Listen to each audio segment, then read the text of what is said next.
नमस्कार, स्वागत है आपका भीम न्यूज कोटा राजस्थान में। आज भीम न्यूज कोटा के चीफ रिपोर्टर विनय कुमार सिंघल ने राजस्थान तकनीकी विश्वविद्यालय के ऑनरेबल वाइस चांसलर से वार्ता की। देखिए एक रिपोर्ट। हमारे साथ है राजस्थान टेक्निकल यूनिवर्सिटी के honourable vice chancellor professor S.K. Singh साहब। सिंह साहब, भीम न्यूज में आपका स्वागत है। सर, भीम न्यूज ये जानना चाह रहा है कि वर्तमान में विश्वविद्यालय ने अभी तक आपके टर्नओवर में उपलब्धियां हासिल की है, प्लीज़ बताइए। धन्यवाद सिंघल साहब। सबसे पहले मैं आपको यहाँ आने के लिए और हमारा वक्तव्य लेने के लिए आपको बहुत बहुत धन्यवाद देता हूँ। जैसा कि आपने प्रश्न किया कि मेरे यहाँ आने के बाद मैं 1.5 साल पहले यहाँ पे ज्वाइन किया, तब से यहाँ पे एक तो हमारा जो एक क्यूरिकुलम था उसमें हमने एक तो चेंज किया। दूसरा जो सबसे बड़ी यहाँ दिक्कत थी कि हमारा जो एग्ज़ामिनेशन था वो लेट हो रहा था, जिससे रिज़ल्ट भी बहुत लेट आ रहे थे। तो अब उसको सबसे पहले मैंने आते ये इस पे कोशिश किया कि सबसे पहले बच्चों का एग्ज़ाम सही समय पे हो और रिज़ल्ट सही समय पे निकले। तो हम आपको मुझे ये बताते हुए बहुत ही खुशी हो रही है कि आज के दिन में हमने सारे रिज़ल्ट निकाल दिए पिछले, और सभी का जो एग्ज़ाम है और वो हम जून तक सभी का एग्ज़ाम कंप्लीट कर देंगे। और इसी सेमेस्टर में, इस सेमेस्टर में ही जो है जून के पहले ही सारे एग्ज़ाम हो जाएंगे और जुलाई तक सभी का रिज़ल्ट आ जाएगा। और ये भी मैं बताना चाहूँगा कि 8th सेमेस्टर जो बच्चे हमारे निकल रहे हैं उनके एग्ज़ाम हो चुके हैं और उनको हम जून से पहले उनका जो है रिज़ल्ट भी हम दे देंगे, जिससे कि वो कहीं भी जाके ज्वाइन करते हैं, ज्वाइन करते समय उनको किसी तरह की दिक्कत नहीं। Sorry for interrupt you sir, ये जो प्लेसमेंट की जो पोजीशन है RTU की क्या है, थोड़ा बताइए। RTU में हमारे जो फाइनल ईयर के बच्चे हैं उसमें करीब अभी तक 60-70% बच्चों का तो प्लेसमेंट हो चुका है। और जबकि भी प्लेसमेंट हमारा चल रहा है कि अभी हम ऐसा मान के चल रहे हैं कि जितने में हमारे योग्य एलिजिबल स्टूडेंट है उसमें से 60 से 70% का हो चुका है और 10 से 15% का और हो जाएगा। तो पिछले साल की अपेक्षा है अभी तक जब सबसे अच्छा हमारा प्लेसमेंट इस इंस्टीट्यूट का रहा और बच्चों ने अच्छी जगहों पे जो है काफ़ी कंपनियां भी आई। ज़्यादातर तो IT क्षेत्र की कंपनियां रहीं जिसमें हमारे बच्चे जाएंगे, और काफ़ी बच्चों को तो अब ज्वाइनिंग, कुछ को लेटर आ गए हैं, कुछ के ज्वाइनिंग लेटर अभी आने हैं। तो इस तरह से प्लेसमेंट में भी इस बार का हमारे राजस्थान टेक्निकल यूनिवर्सिटी का अच्छा योगदान रहा। और जो दूसरा, जैसे कि आपने कहा, एक जो है हमारे आने के बाद हमने सबसे पहले ये यहाँ की क्वालिटी एजुकेशन पे ध्यान दिया कि राष्ट्रीय स्तर पे इस यूनिवर्सिटी का नाम हो। उसके लिए सबसे ज़रूरी होता है कि इसका हमारा जो है जो भी हमारी एक्रेडिटेशन इंस्टीट्यूशंस है उससे एक्रेडिट करवाया जाए। तो लगभग हमारे सारे courses, national board of accreditation जो दिल्ली में है, NBA से सारे कोर्सेज हमारे लगभग एक्रेडिटेड हैं। और अभी पिछले ही महीने हमारा जो है जो NAAC है, national accreditation and academic council है, उसमें भी हमने NAAC का एक्रेडिटेशन भी करवा दिया। तो हमारी यूनिवर्सिटी एक ऐसी यूनिवर्सिटी है जो NBA एक्रेडिटेड भी है और NAAC एक्रेडिटेड दोनों है। तो राष्ट्रीय स्तर पे इन दोनों का जो है एक्रेडिटेशन होना एक बड़ी बात होती है। मेरे ख्याल से राजस्थान में हम ही ऐसे हैं जो कि दोनों NBA और NAAC दोनों से एक्रेडिटेड है। सर, अभी आपके यहाँ क्या कोई नए ब्रांचेस बनी हैं?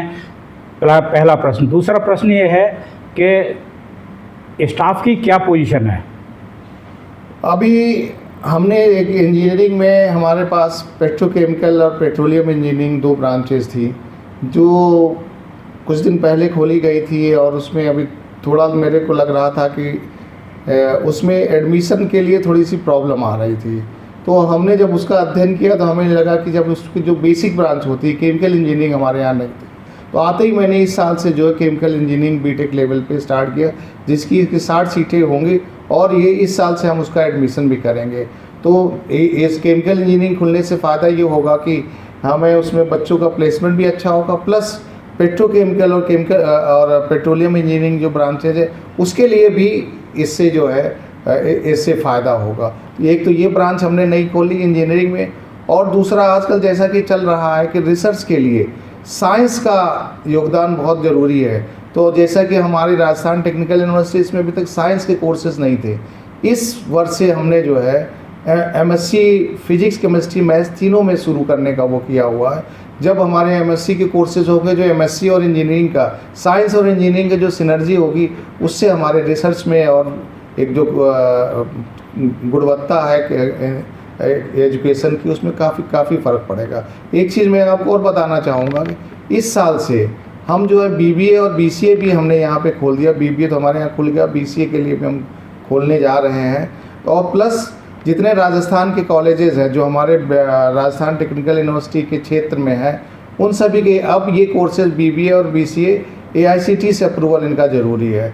और ये अब ये टेक्निकल कोर्सेज में आ गया, तो सारे कोर्सेज भी पूरे राजस्थान के जो हमारे क्षेत्र में आते हैं, आरटीयू के क्षेत्र में आते हैं, वो ये सारे कोर्सेज हमारे आरटीयू से एफिलिएटेड होंगे। इसका मतलब ये है कि आरटीयू से जो एफिलिएटेड कॉलेजेस हैं उनकी संख्या बढ़ेगी। हाँ, अब इसमें भी मेरे ख्याल से हमारे 30 या 35 विद्यालय और भी बढ़ जाएंगे जो जिसको हम अफिलिएट करेंगे। अब तक 15 कॉलेजेस का तो हम और नए अफिलिएशन हो चुका है और कुछ अभी प्रक्रियाधीन है। तो जैसा बिल्कुल ठीक कह रहे हैं आप कि 30 से 35 कॉलेज हम और हमारे साथ आरटीयू में आ जाएंगे। सर, कन्वोकेशन एक प्रक्रिया होती है जिसका कि छात्रों को बेसब्री से इंतज़ार होता है।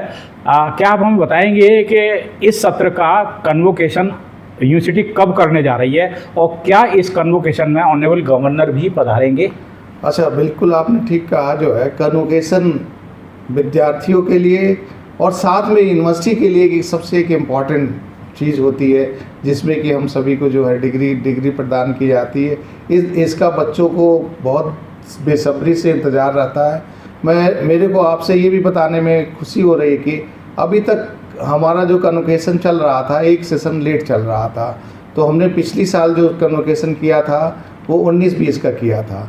तो अब इस बार जो है इस बार हम जो कन्वोकेशन करने जा रहे हैं, अब तक जितना भी बैकलॉग है हम सब खत्म कर देंगे और 21 से 22 और 22 से 23 2 सत्र की डिग्रियां देंगे। और ये कन्वोकेशन हमारा जो निर्धारित किया गया है, जो टेंटेटिव डेट है उसकी 6 जुलाई है। 6 जुलाई 24 को जो है वो टेंटेटिव डेट है। इस डेट को हम जितनी भी अब तक के बच्चे हमारे पास आउट हैं, वो 2 बैच के 21-22 और 22-23 दोनों बच्चों का जो है ये कन्वोकेशन देंगे, उसमें सभी को डिग्रियां प्रदान करेंगे।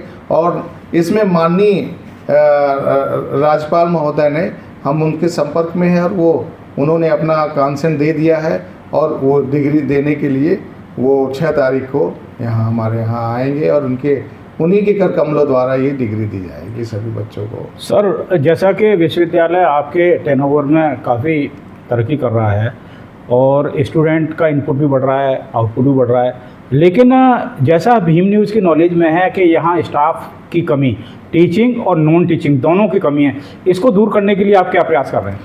अच्छा, जैसा कि आप सबको विदित है कि हमारे यहाँ राजस्थान टेक्निकल यूनिवर्सिटी में जो पुराना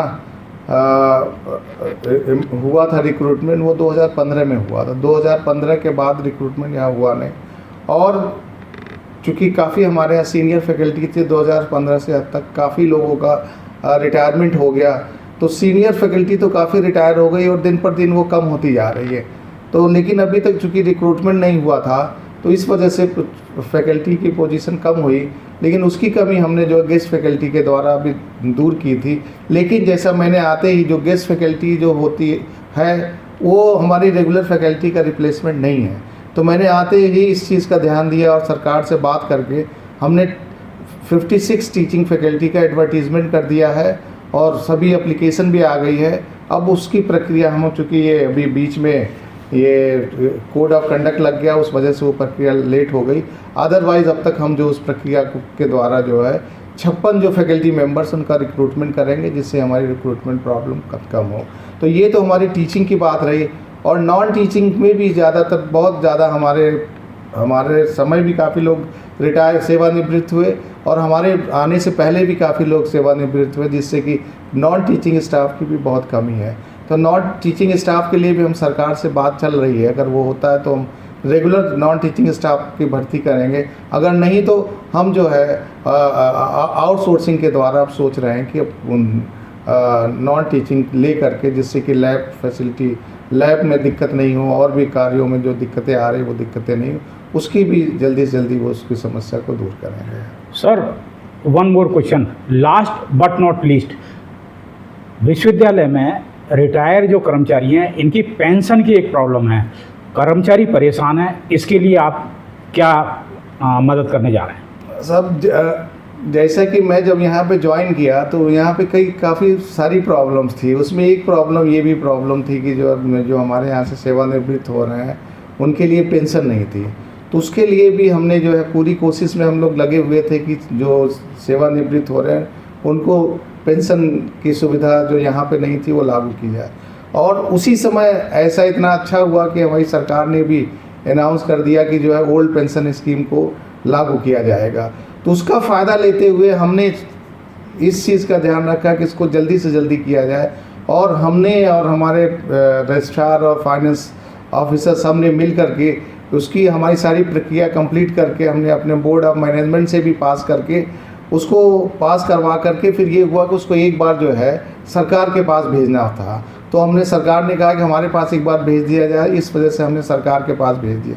और सरकार अभी इस समय वो सरकार के पास प्रक्रियाधीन है और सरकार ने एक कमेटी बनाई हुई है, और हम और हमारा पूरा स्टाफ ये पूरी कोशिश कर रहा है कि वो कमेटी जल्दी से जल्दी अपना रिपोर्ट दे और हम उसको जल्दी से जल्दी वो करें, जिससे कि हमारे जो सेवानिवृत्त हमारे कर्मचारी जो हमारे पार्ट रहे हैं, जिन्होंने इस विश्वविद्यालय को अपनी सेवाएं दी हैं, उनको जो दिक्कतें आ रही वो दिक्कतें जल्दी से जल्दी ख़त्म हों।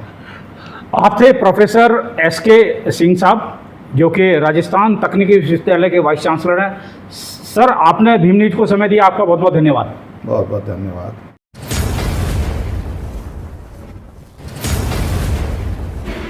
आपका बहुत बहुत धन्यवाद। प्लीज़ बने रहिए हमारे साथ, देखते रहिए भीम न्यूज़